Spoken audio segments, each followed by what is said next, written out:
নমস্কার, আমি সুস্মিতা। আশা করি আমার দর্শক বন্ধুরা আপনারা সবাই খুব ভালো আছেন। আমিও খুব ভালো আছি। আজকে আমি শেয়ার করব অনুষ্ঠান বাড়ির মতো দই বেগুন রেসিপি। রুটি, পরোটা, প্লেন রাইস এই সব কিছুর সাথেই কিন্তু দই বেগুন খেতে দুর্দান্ত লাগে। তবে বন্ধুদের কাছে আজকে একান্ত অনুরোধ রইল, ভিডিওটা ভালো লাগলে লাইক, শেয়ার, কমেন্টস তো করবেই, চ্যানেলটা সাবস্ক্রাইব করে অবশ্যই আমার পাশে থাকবেন। তাহলে চলুন দেখে নিই আজকের রান্নার রেসিপিটা। সবার প্রথমে কড়াইতে সর্ষের তেল গরম হয়ে গেলে এখানে আমি একটু মোটা করে গোল করে বেগুনগুলোকে কেটে নিয়েছি। আর নুন হলুদ ছাড়াই সবার প্রথমেই বেগুনগুলোকে আমি লাল করে ভেজে নেব। এই সময় কিন্তু গ্যাসের ফ্লেমটা অবশ্যই লো টু মিডিয়ামে রেখে রান্নাটা করতে হবে।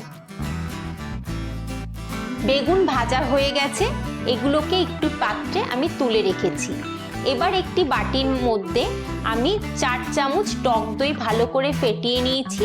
আর এই টক দইয়ের মধ্যে 1 চামচ চিনি আর সামান্য একটু পরিমাণ নুন দিয়ে টক দইটাকে খুবই প্লেন করে ফেটিয়ে নিতে হবে। যেটুকু তেল কড়াইতে ছিল সেই তেলের মধ্যেই ফোড়নে দিয়ে দিতে হবে একটা শুকনো লঙ্কা এবং বেশ কিছুটা গোটা জিরে। ফোড়নটাকে 10 থেকে 20 সেকেন্ডের জন্য লো টু মিডিয়াম ফ্লেমে ভেজে নিতে হবে। ফোড়নটা ভাজা হয়ে গেলে একটা মিডিয়াম সাইজের পেঁয়াজ কুচি কুচি করে কেটে রাখা হয়েছে, সে কুচনো পেঁয়াজটাকে তেলের মধ্যে দিয়ে দিতে হবে। আর অতি অবশ্যই এই সময় পেঁয়াজটাকে ব্রাউন করে ভেজে নিতে হবে। হাইতে একদমই রাখবেন না, তাহলে কিন্তু পেঁয়াজটা পুড়ে যেতে পারে। পেঁয়াজ ভাজার সময় এখানে 1/2 চামচ আদা রসুন পেস্ট দিয়ে দিতে হবে।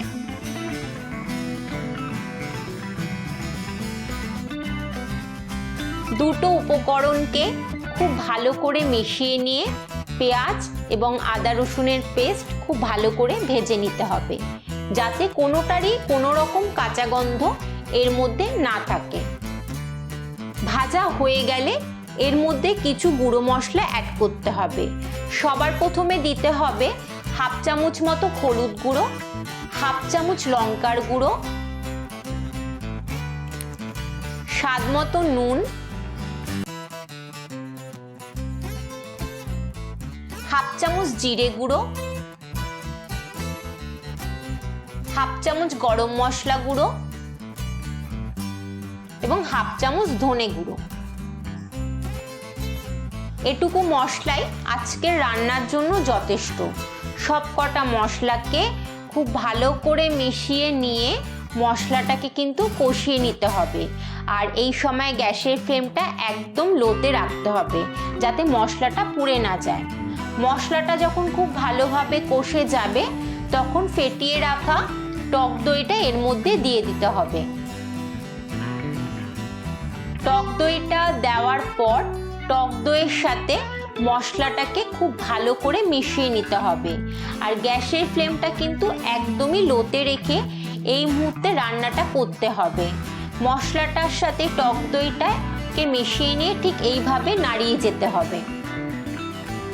নাড়ানোর পর এর মধ্যে যে পাত্রের মধ্যে আমি টক দইটা রেখেছিলাম সেই টক দইয়ের বাটির মধ্যে 1 বাটি মতো জল নিয়ে নিয়েছি, সেই জলটা এখানে অ্যাড করতে হবে।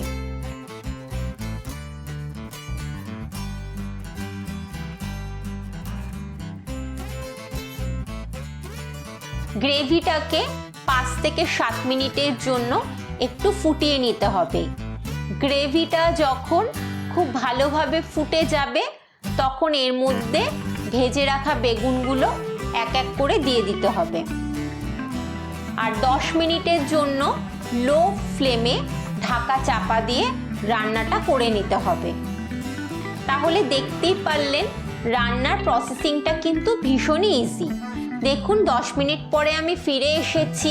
কত সুন্দর একটা লোভনীয় রেসিপি আপনাদের সামনে আমি তুলে ধরলাম।